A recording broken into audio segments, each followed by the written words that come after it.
My name is Dulce Witford.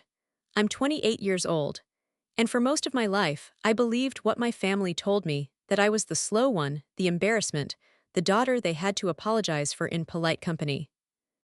My sister Miranda collected Harvard degrees the way other people collect frequent flyer miles. My parents collected excuses for why I didn't matter. They called it support. They called it realism. They said some children just aren't built for certain things, and the kindest thing you can do is help them accept it early. I believed them for 20 years.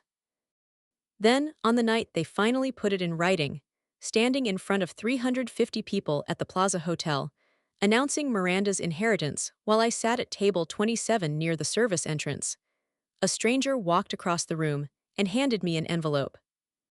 And everything my family had built their story on began to fall apart. The Whitfords were old money Manhattan, the kind of family whose name appeared on hospital wings and museum plaques. My father Gerald ran Whitford Properties, a commercial real estate empire my grandmother Eleanor had built from a single Brooklyn office in 1965. By 2024, it was valued at $92 million. I was diagnosed with dyslexia at 7.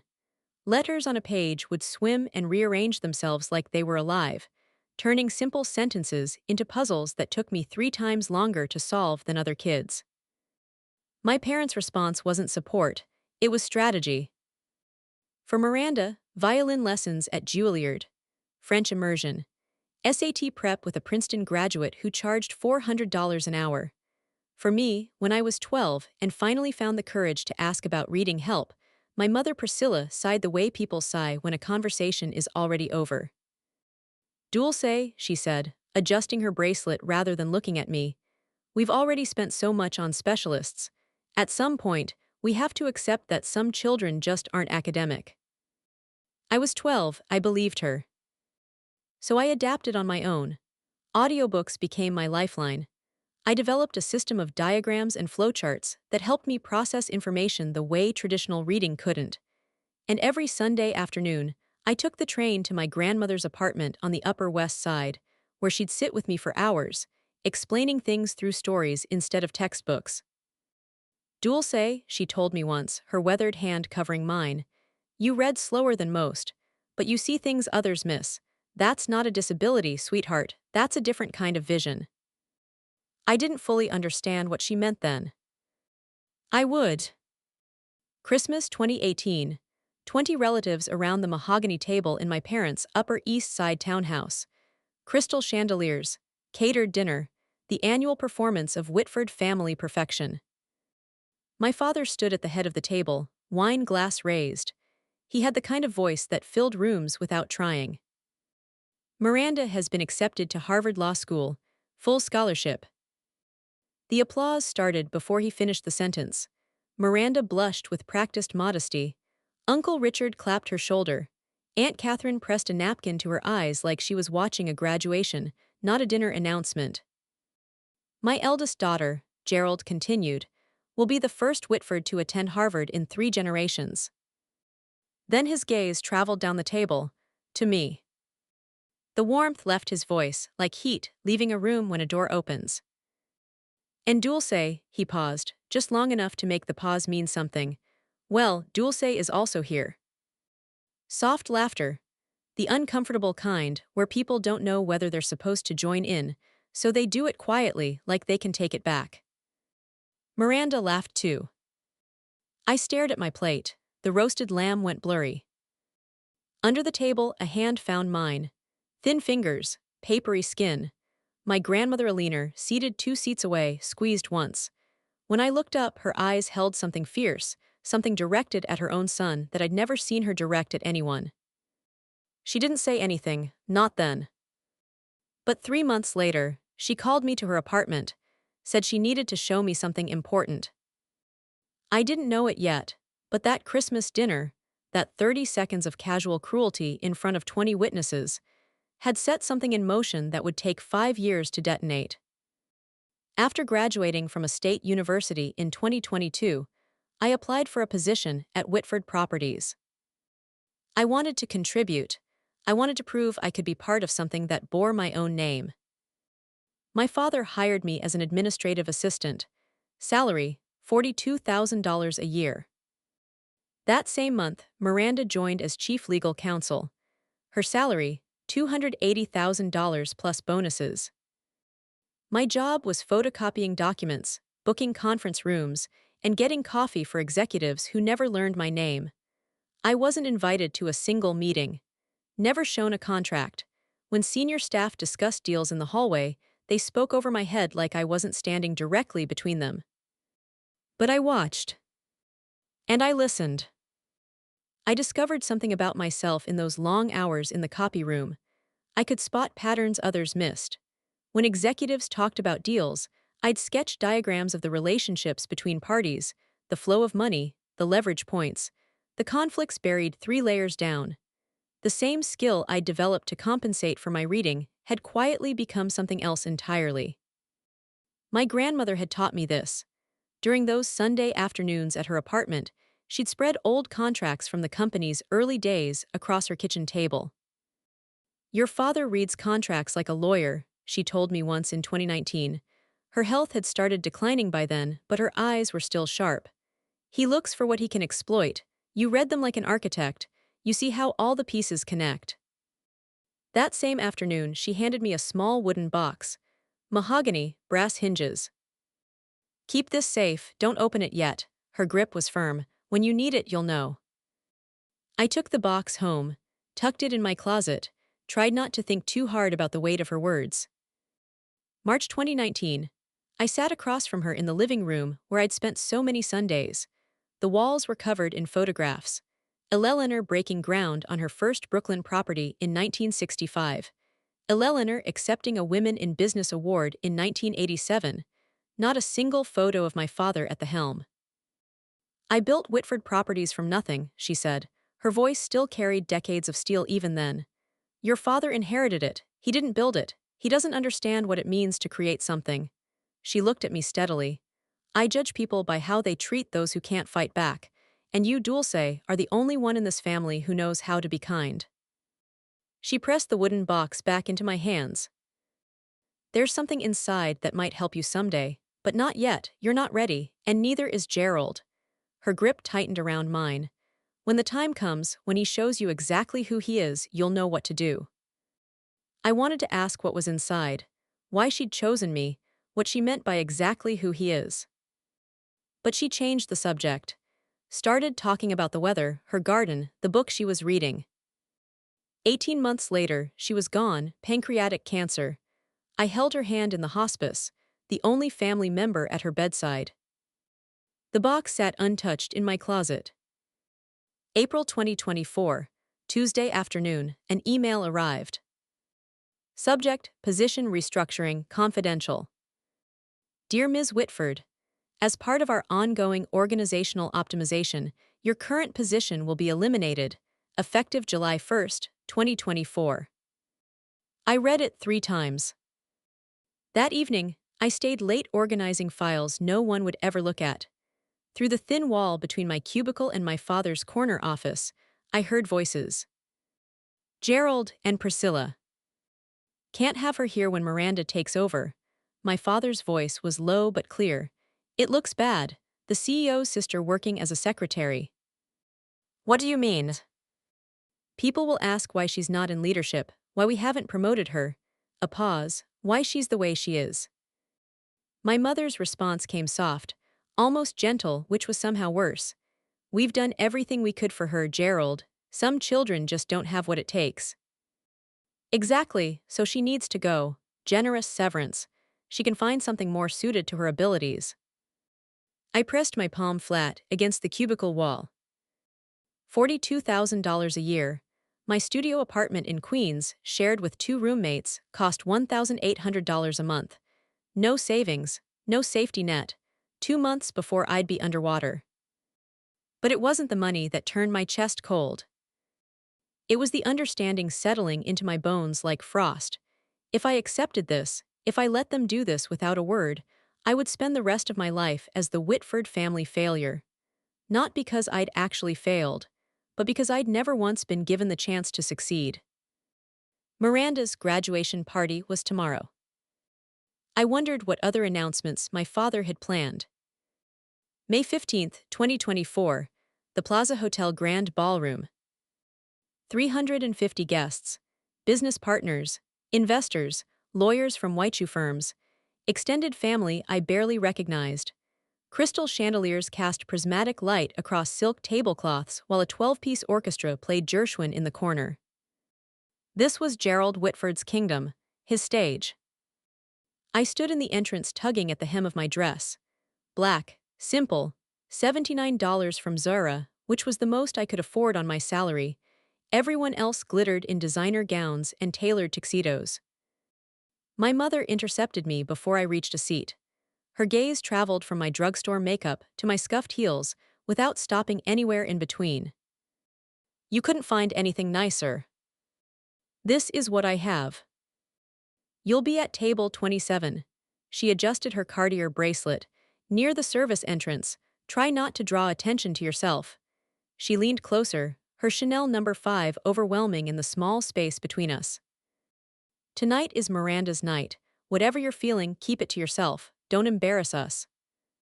She walked away before I could respond. Table 27 was partially hidden behind a pillar. My table mates were distant cousins I'd met maybe twice.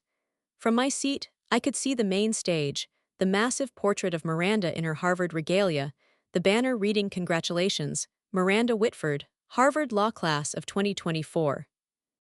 And near the entrance, standing alone by the door, a silver-haired man in a gray suit. He wasn't mingling, wasn't eating, just watching. His eyes found mine across the crowded room. Something cold moved down my spine.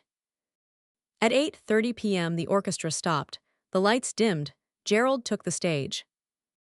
Miranda graduated in the top 5% of her Harvard Law class. She completed a federal clerkship. Last month, she made partner track at Sullivan and Cromwell in record time. His voice swelled the way it always did when he was performing. But tonight, I'm not just celebrating her achievements. I'm announcing her future. Miranda joined him in Emerald Valentino, radiant and practiced. Effective immediately, Miranda Whitford will inherit my entire estate upon my passing. Our residence at 740 Park Avenue, currently valued at $13 million. And most importantly, he paused for effect, reading the room like an actor who knows exactly where the applause break is, the position of CEO of Whitford Properties when I retire. The room erupted, standing ovation, camera flashes. Miranda dabbed at her eyes. 350 people on their feet, and not one of them glanced at table 27. The cousin beside me, a woman I'd met at a funeral 8 years ago, leaned over. Dulce, right, so what does that mean for you? I opened my mouth, closed it. What could I say? That I'd just been formally erased from my own family, that the termination letter sitting in my inbox was just the beginning. The applause faded, Miranda embraced our father, cameras clicked. And through the crowd, the silver-haired man at the door began walking toward me. Slowly, deliberately, like he'd been waiting for this exact moment. He stopped at my table. Miss Whitford. That's me, I straightened in my chair. My name is Jonathan Ellis. He produced a business card, cream-colored, embossed. Morrison and Blake, attorneys at law. I was your grandmother's lawyer. The words hit somewhere behind my sternum. She passed away 3 years ago. I'm aware, he didn't soften it. She left something for you, with very specific instructions about when to deliver it. From inside his jacket he produced a cream envelope. Heavy stock, sealed with red wax bearing a notary stamp. The date pressed into the wax, Morrison and Blake, September 12, 2019. What is this?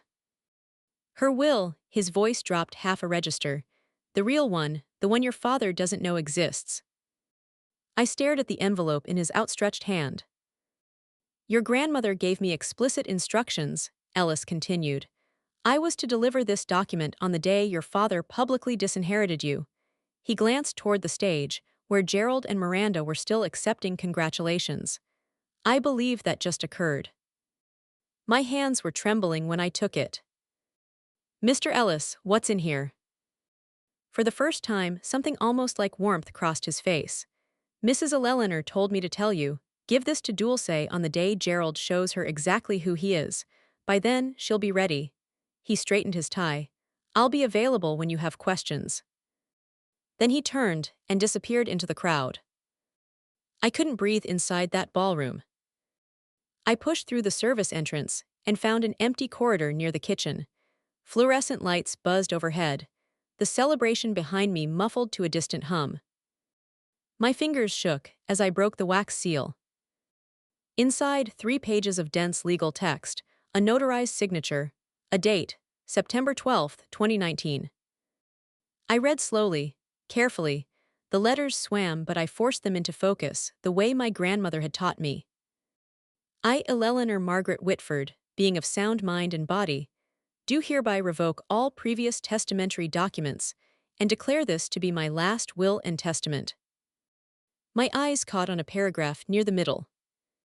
To my granddaughter, Dulce Ann Whitford, I bequeath 51% of my shares in Whitford Properties LLC, currently valued at approximately $47 million, along with all voting rights associated therewith. I read it twice, 3 times. 51%, controlling interest. This bequest is made with full knowledge of my son Gerald's treatment of Dulce.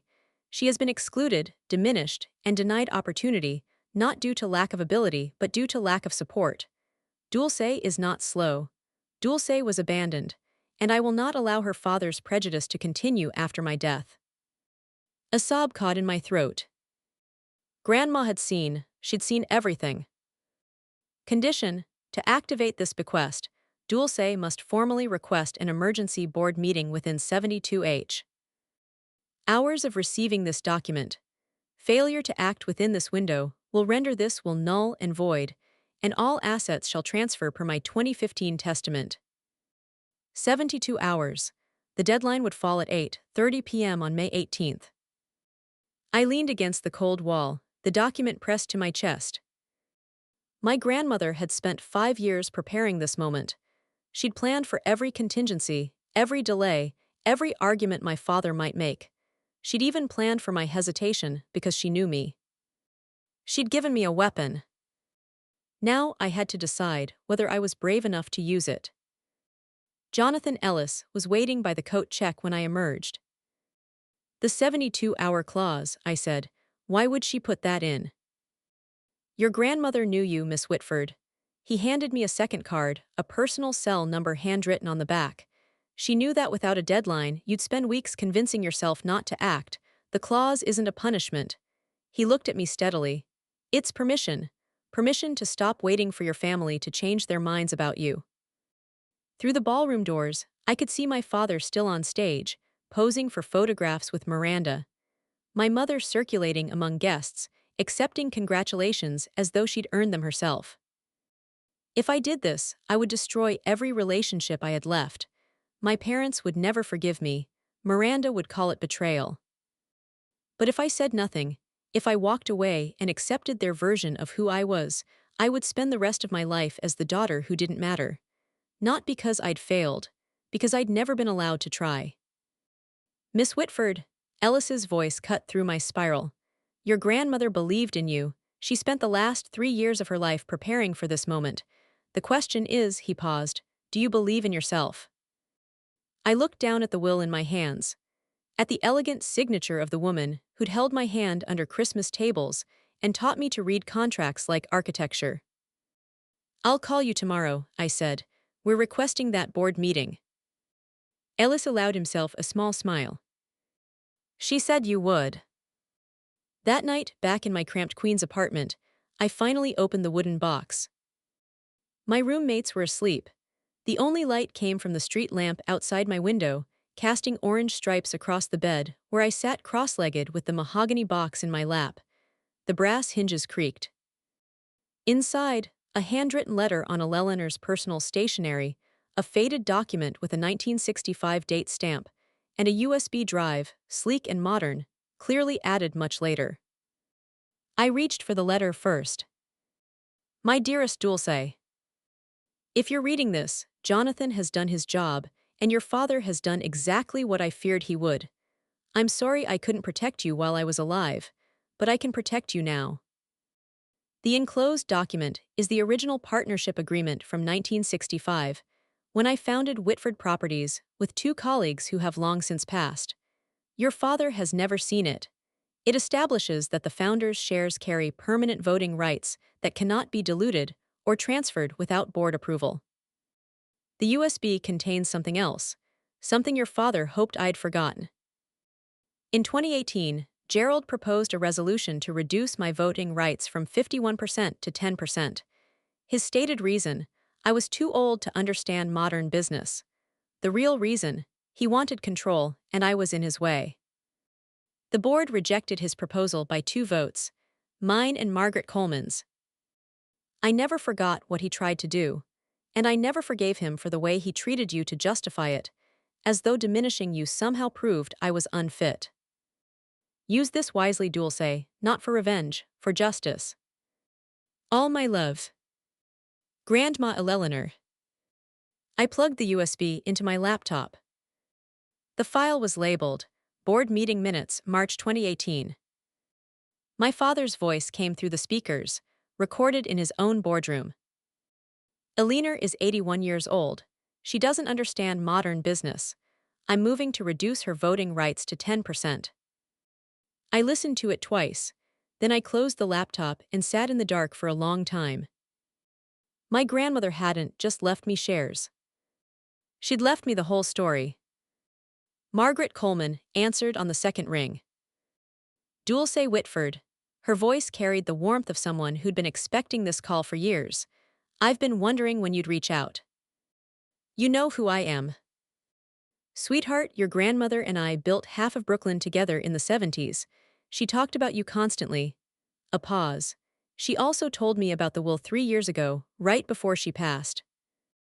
Then you know what I'm about to do. I know what you're considering doing. Margaret's tone sharpened.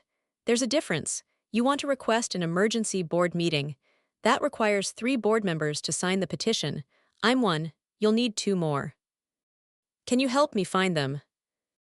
I can do better than that. Papers shuffled in the background. Gerald isn't as popular as he thinks. His managem.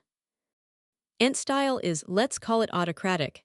At least 4 board members have expressed concerns privately. They just need someone to go first. She cleared her throat. Richard Holloway, Susan Parker. They've both been on the receiving end of Gerald's temper in closed sessions. I'll make some calls. But Dulce, I need you to understand something. This isn't going to be pleasant. Your father will fight. He's been fighting me my whole life, I said. At least now I get to respond. Margaret laughed, warm and genuine, nothing performed about it. Eleanor always said you had steel under all that quiet. I'm starting to see what she meant. Gerald found out about the board meeting at 4:00 p.m. the following day. I know this because Miranda called me 45 minutes later, her voice wound tight. What did you do? I was at my cubicle, organizing files no one would ever look at. I don't know what you're talking about. Dad just got a notice. Emergency meeting tomorrow, requested by Margaret Coleman and 2 other directors. A pause, sharp as broken glass. Margaret Coleman hasn't requested anything in 15 years. What did you do? Maybe she has concerns about company management. Don't play games with me. Miranda's composure cracked clean through. If you're trying to make some kind of scene. I'm just doing my job, Miranda, same as always. She hung up without saying goodbye. 20 minutes later, Gerald stormed past my cubicle on his way to his office. Didn't look at me. Slammed his door hard enough to rattle the windows. Through the wall, his voice. Margaret's probably going senile. We'll address her concerns and move on. No, I'm not worried. Dulce, my God, Miranda, she can barely read a spreadsheet. She's not a threat to anyone. I smiled. For the first time in 28 years, being underestimated felt like an advantage. May 18, 2024, Whitford Tower, 9:45 a.m. The elevator opened onto the 42nd floor. Floor-to-ceiling windows, Italian marble, corporate opulence designed specifically to make you feel small before the meeting even started. I stepped out in a borrowed blazer, gray, 2 sizes too big, my roommates, carrying a leather portfolio I'd found at Goodwill for $12. The security guard at the boardroom door held up his hand. Name: Dulce Witford. He checked his tablet, frowned. You're not on the authorized attendee list. I'm a Whitford Properties employee, and I have business with the board. Ma'am, this is a restricted. Is there a problem? Miranda's voice behind me. She looked immaculate.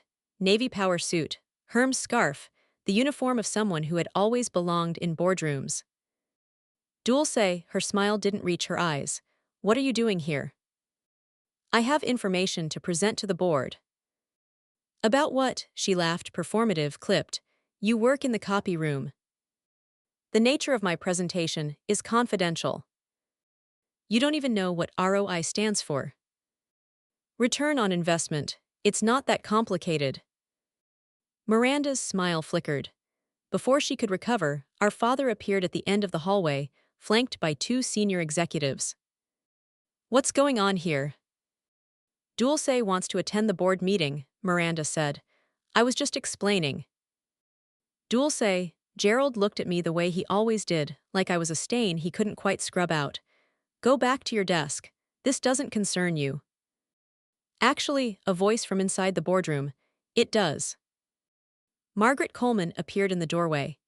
72 years old, silver-haired, standing with the quiet authority of someone who'd been building empires when Gerald was still in diapers. I invited her. She is standing to address this board. Margaret smiled pleasantly. Let her in. Gerald's jaw tightened. For a moment, I thought he might physically block the door. But Margaret Coleman had been a board member for 32 years. Her authority in that room exceeded his. Fine, his voice had gone to ice. Let her speak. We'll see how long it takes before she embarrasses herself. The boardroom was smaller than I'd imagined. An oval walnut table, 12 leather chairs, portraits of past executives on the walls, and above the fireplace, my grandmother Eleanor, her painted eyes seeming to watch from across the room. I was directed to a chair at the far end, the children's table of corporate governance. In the corner, Jonathan Ellis sat with his briefcase open. He caught my eye and nodded once. Robert Hartley, the board chairman, a distinguished man in his mid-60s who'd known my grandmother for decades, called the meeting to order. This emergency session was requested by Margaret Coleman, Richard Holloway, and Susan Parker. Margaret, you have the floor. Margaret rose. Thank you, Robert. I'll keep my remarks brief. She gestured toward me. The matter I wish to address concerns a document that has recently come to light, one that affects the ownership structure of this company. I yield my time to Miss Dulce. E. Whitford. All eyes turned to me. Miranda smirked. Gerald leaned back in his chair, with the theatrical boredom of a man who has never once had to take a meeting seriously. I stood, my hands were steadier than I expected. Thank you, Mrs. Coleman, and thank you to the board for allowing me to speak today. I opened my portfolio. What I'm about to present may come as a surprise. I ask only that you consider the evidence before reaching conclusions. Gerald raised his hand.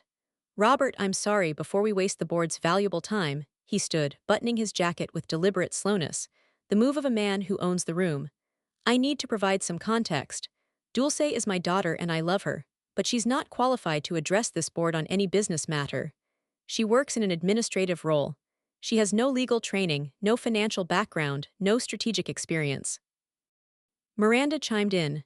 Her tone was perfectly calibrated, not cruel, just regretful, the sympathetic voice of someone explaining a difficult truth. Dulce also has dyslexia. She struggles with reading. We've always tried to support her, but she let the shrug do the rest. A few board members shifted in their seats. What we're seeing, Gerald continued, is a troubled young woman acting out, perhaps due to the announcement at Miranda's graduation. Sibling jealousy can. Mr. Whitford. Robert Hartley's voice cut through the room like a gavel. You'll have an opportunity to respond, but Miss Whitford requested this time, and she's entitled to use it. Gerald sat. His expression promised consequences. Miranda caught my eye and mouthed, "You're embarrassing yourself." I looked at them both, my father, my sister, and felt something shift inside me. Not anger, something colder, clearer. They weren't trying to protect me. They were trying to protect their version of the story, the version where I was nothing, the version that justified everything. "Thank you, Mr. Hartley." I pulled the document from my portfolio. "I won't be discussing my reading ability today. I'll be discussing this." I held up the will. The room went absolutely silent. "That's impossible." Gerald's voice came out strangled. "My mother's will was executed in 2015. I have a copy." "You have a copy of her previous will." I kept my voice level, clinical. "Under New York Estates, Powers and Trusts law, a subsequent valid will automatically revokes all prior testamentary documents. This will," I set it on the table and slid it toward Robert Hartley, "was executed 4 years after the one you possess." "Mr. Ellis," I gestured to the corner. Jonathan rose from his seat. "I'm Jonathan Ellis, partner at Morrison and Blake. I served as Eleanor Whitford's personal attorney from 2008 until her death in 2021. I can confirm this will was executed in my presence on September 12, 2019. It was witnessed by 2 independent notaries. The original is held in escrow at Chase Private Client." Hartley studied the document. His eyebrows rose. "This will bequeaths 51% of Whitford Properties shares to," he looked up, "to you, Miss Whitford." Murmurs rippled around the table. "That's a forgery." Miranda's voice had lost its confidence. "It has to be." "I'd advise against making accusations of fraud without evidence." Jonathan's response was immediate and completely calm. "Morrison and Blake's reputation speaks for itself." "My mother was ill." Gerald's face had gone mottled. "She was being manipulated. That lawyer Ellis must have." "Manipulated." I pulled my phone from the portfolio. "Perhaps you'd like to explain this then." I pressed play. My father's voice filled the boardroom. "Eleanor is 81 years old. She doesn't understand modern business. I'm moving to reduce her voting rights to 10%. The recording ended. The silence that followed was absolute. Gerald's face had gone the color of old concrete. That was a private board discussion, which Eleanor attended. I kept my voice steady. She recorded it, as was her right as a majority shareholder. Robert Hartley set the will down on the table. Something in his expression had shifted from neutral to something harder. "Miss Whitford, would you read the relevant passage aloud, for the record?" I nodded, drew a breath. "To my granddaughter, Dulce Ann Whitford, I bequeath 51% of my shares in Whitford Properties LLC, along with all voting rights associated therewith." I paused. Let the words land. "This bequest is made with full knowledge of my son Gerald's treatment of Dulce. She has been excluded, diminished, and denied opportunity, not due to lack of ability, but due to lack of support." Miranda made a sound I'd never heard from her before. "Dulce is not slow. Dulce was abandoned, and I will not allow her father's prejudice to continue after my death. Gerald has confused credentials with character, degrees with worth. He tried to strip me of my voting rights because I saw through him. He marginalized Dulce because she reminded him of the kind of person he refuses to be." I looked directly at my father. Gerald said nothing. His hands, I noticed, were trembling. "I built this company from nothing. I choose who carries it forward. I choose Dulce." Robert Hartley removed his reading glasses. He was quiet for a long moment. "Jonathan, you can confirm this document is legally binding." "I can. The 2015 will is superseded. As of this moment, Dulce Whitford is the majority shareholder of Whitford Properties." Margaret Coleman smiled quietly. Richard Holloway and Susan Parker exchanged a glance. And for the first time in my life, I watched my father look at me with something other than dismissal. It was fear. "This proves nothing," Miranda said. "Even if the will is valid, which will contest, Dulce has no business experience. She can't run a company." "I'm not asking to run the company." I addressed the full board. "I'm asking you to examine the facts." I laid the 2018 board minutes on the table. March 14, 2018. Gerald Whitford proposed a resolution to reduce Eleanor Whitford's voting shares from 51% to 10%. His stated rationale: the founder is no longer capable of understanding modern business operations. The resolution failed by 2 votes, Eleanor's and Margaret Coleman's. I looked at Margaret. Is that accurate? Margaret nodded. Eleanor called me that night. She was devastated, not because the resolution failed, she knew it would, but because her own son had tried to take everything she'd built. This is ancient history, Gerald started. It's evidence. I cut through him. Evidence that my grandmother wasn't suffering from diminished capacity when she wrote that 2019 will. She was protecting herself from her own son, and she was protecting me. Hartley looked around the table. Does anyone have documentation contradicting what's been presented? Silence. Gerald's jaw worked. No words came. Miranda stared at the table. Richard Holloway spoke for the first time. Robert, I think we need a brief recess for legal counsel to review these documents. Agreed. 15 minutes stretched into 45. The board's counsel, a thin man named Patterson, spent the entire recess on his phone with Morrison and Blake, Chase private client, and the New York State Court's records office. I sat alone at the far end of the table. Jonathan brought me a glass of water. Margaret stopped to pat my shoulder as she passed. Gerald and Miranda huddled in the corner, their argument escalating in urgent whispers. Finally, Patterson returned and leaned down to Hartley's ear. Hartley's expression moved through surprise and settled into something like resignation. Please take your seats. The board filed back. The room had a different texture now. The easy confidence from earlier this morning was gone. Legal counsel has confirmed the following. Hartley read from his notes.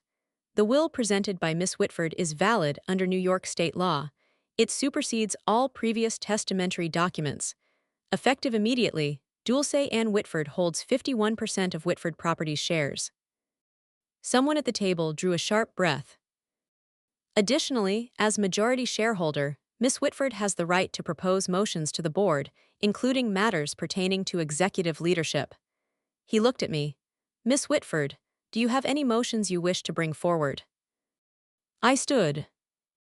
Gerald started to rise. Robert, this is. Sit down, Gerald. Hartley's voice carried unexpected steel. Miss Whitford has the floor. Gerald sat. His face had gone gray. I looked around the table at 12 people who, until 1 hour ago, had never once considered me capable of anything. Now they were waiting for my decision. The power to end my father's career was in my hands. I thought about what my grandmother would want. I'm not proposing to remove Gerald Whitford as CEO. The tension in the room shifted. Miranda's head snapped up. Even Margaret looked surprised. What I am proposing is a vote of confidence. The board will decide whether Gerald Whitford retains their support as CEO. If the majority votes no confidence, he resigns. If the majority votes confidence, I will not interfere with operational leadership during my tenure as majority shareholder. I paused. If my father has this board's confidence, he has nothing to worry about. Hartley studied me for a long moment. Something like respect moved through his expression. Is there a second? Seconded. Margaret Coleman didn't hesitate. Then we'll vote. All those expressing confidence in Gerald Whitford as CEO, raise your hands. 4 hands went up, Gerald's allies. All those expressing no confidence. 7 hands. Hartley counted twice, set down his pen. The motion carries 7-4 with 1 abstention. He turned to Gerald. Mr. Whitford, the board has voted no confidence. Per Section 14.3 of our bylaws, you have 30 days to tender your resignation. Gerald didn't speak, he stood. He looked at me, really looked at me, for what might have been the first time in my life I expected rage, threats. What I saw was recognition. The understanding that he had underestimated me so completely, so thoroughly, for so long, that he had engineered his own defeat. He walked out without a word. Gerald caught me in the corridor, outside the boardroom. Priscilla was with him. Someone had called her during the recess. Her mascara had run in dark lines down both cheeks. You, Gerald's voice was barely controlled. You ungrateful, scheming. Gerald, Priscilla put a hand on his arm. Not here. She just destroyed our family, in front of 12 people. I didn't destroy anything, my voice didn't waver. I told the truth. Your grandmother was ill. She was being manipulated by Ellis. Grandma Alina wrote that 5 months after you tried to strip her of power, because she saw exactly who you are. I looked at him steadily. You didn't lose because I betrayed you. You lost because you betrayed her. Priscilla stepped forward, her voice softening into something that was almost tenderness. Dulce, sweetheart, you have to understand, we were trying to protect you. You've always struggled and we didn't want to. You didn't protect me, you erased me. The words came out quiet, no shaking, no performance. Every Christmas dinner, every family photo, every conversation where Miranda's achievements filled the room and you pretended I didn't exist. That wasn't protection. I met my mother's eyes. That was abandonment. That's not fair. You're right, it wasn't. Gerald's hand closed around my arm. This isn't over, we'll contest that will. I pulled free. You'll lose, and you know it. Because Grandma Alina planned for every contingency, including this one. I turned toward the elevator. Behind me, my mother's voice. Dulce, wait. I didn't wait. For the first time in my life, I didn't need their permission to leave. The elevator descended 42 floors. By the time it reached the lobby, I'd wiped my eyes and straightened my borrowed blazer. The adrenaline that had carried me through the past 2 hours was fading, leaving something unexpected in its wake. Not triumph, not satisfaction. Grief. The grief of closing a door you'd kept open for 28 years. The grief of finally admitting, in a way you could no longer take back, that the people who were supposed to choose you never would. That hope was dead. I'd killed it myself in a boardroom in front of 12 witnesses on a Tuesday morning. Jonathan Ellis was waiting by the security desk. What happens now? I asked. The board will want to meet, discuss transition plans, your role going forward. Not today. I pushed through the revolving door and the Manhattan sunlight hit my face. Today, I just need to be Dulce Witford. Not a shareholder, not a victim, not a symbol. I looked back at Whitford Tower, 42 stories of glass and steel bearing my family's name. Tomorrow, I start building something new. Gerald Whitford signed his resignation letter at 4:00 p.m. the following day. I wasn't there. I learned about it through an email from Robert Hartley. Miss Whitford, your father has tendered his resignation, effective June 15, 2024. The board has appointed me as interim CEO while we conduct a search for permanent leadership. Additionally, the board votes to offer you a formal position, strategic advisor to the board.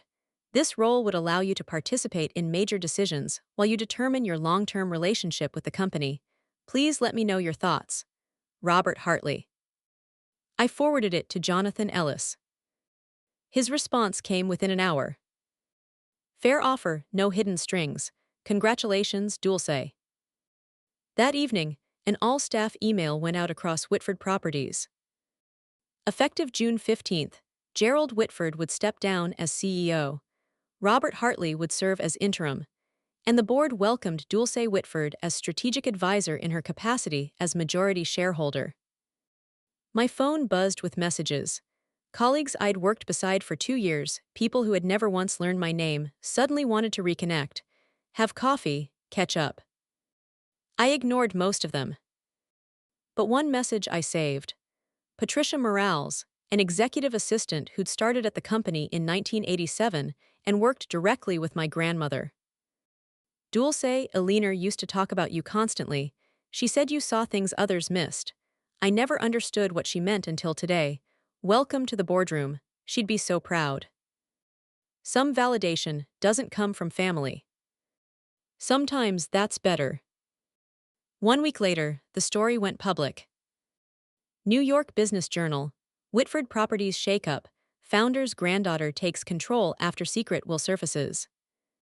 The article didn't name me directly. Corporate privacy laws. But anyone in Manhattan real estate knew exactly who it was about. Gerald and Priscilla canceled their appearance at the Metropolitan Museum Gala. Health reasons, according to their publicist. 3 investment partners requested meetings with me personally, not my father, not the board, with me. 2 of them, after an hour-long conversation each, confirmed they'd continue their relationship with Whitford Properties. We've had concerns about Gerald's leadership for years, one admitted. Your grandmother built something special. It's good to see her vision protected. Margaret Coleman called me that Saturday morning. How are you holding up? I don't know yet, ask me in 6 months. Fair enough. A pause. Eleanor would have handled it exactly the same way, the vote of confidence instead of termination, giving him a chance he didn't deserve. She laughed softly. She always said mercy was the ultimate power move. I thought about that for a long time after we hung up. Mercy wasn't weakness. Mercy was a choice. And for the first time, the choice had been mine. June 8, 2024. 3 weeks after the board meeting. My phone rang at 2:00 p.m. Dulce, my mother's voice smaller than I'd ever heard it. Can we talk, just us? We met at a coffee shop in Midtown, neutral territory. Priscilla was already there when I arrived. She looked older. The careful makeup couldn't hide the exhaustion beneath it. Thank you for coming. She wrapped both hands around a cup she hadn't touched. I know I don't deserve it. What do you want, Mom? To apologize. The word came out cracked. For everything, for the way we treated you, for the things we said, for the things we didn't say. I looked at her carefully. Are you apologizing because you're sorry, or because everything changed? She flinched. The question hung between us. Both, she finally said. I'm ashamed to say it, but both. She looked at her hands. I was so focused on Miranda's success, on appearances. I told myself we were protecting you from expectations you couldn't meet. But that was a lie I told myself so I wouldn't have to feel guilty. You let Dad call me worthless in front of family, in front of business partners. You never defended me, not once. I know, a tear moved down her cheek. I know, and I can never undo it. But Dulce, I don't want to lose you entirely. I don't know if that's even possible anymore. But I had to try. I looked at this woman who'd been my mother for 28 years, who'd braided my hair as a child and forgotten my birthday as an adult. I can't pretend the last 20 years didn't happen, I said, but I'm willing to try building something honest. She nodded, couldn't speak. It wasn't forgiveness. But it was a start. August 2024. Miranda called while I was walking through Central Park. I know I have no right to ask, she said, but can we meet? There's something I need to say. We sat on a bench near Bethesda Fountain. The August heat pressed down like a weight. Miranda looked different. The armor of perfection she'd worn her whole life had cracked, dark circles, hair pulled back carelessly. I've been in therapy, she said, since May, 3 times a week. That's good. It's brutal, she laughed, humorless. Turns out being the golden child isn't actually a gift, it's a different kind of cage. She stared at the fountain. Dad expected me to be perfect. Every grade, every achievement, every award was never enough. It was just the baseline for what came next. She paused. And the way they treated you, I told myself it was just how things were, that I was protecting myself by not challenging them. You weren't. That's not an excuse. No, I looked at her, but it's true. I see you now, Miranda said. Really see you, and I'm sorry I didn't look sooner. 2 sisters who had grown up in the same house, as strangers. I can't go back to how things were, I said, but I'm not interested in staying enemies. Miranda's eyes filled. I'd like that. It wasn't the sister relationship I'd wanted as a child, but maybe it could become something real. November 2024, 6 months after the board meeting. I moved into my own apartment in Brooklyn Heights. One-bedroom, pre-war building, a view of the bridge my grandmother had walked across to reach her first office in 1965.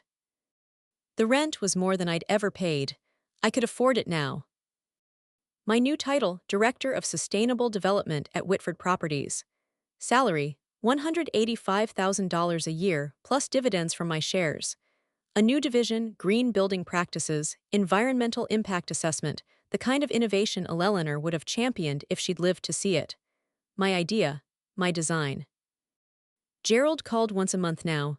Short calls, polite. He asked about the weather, about my apartment.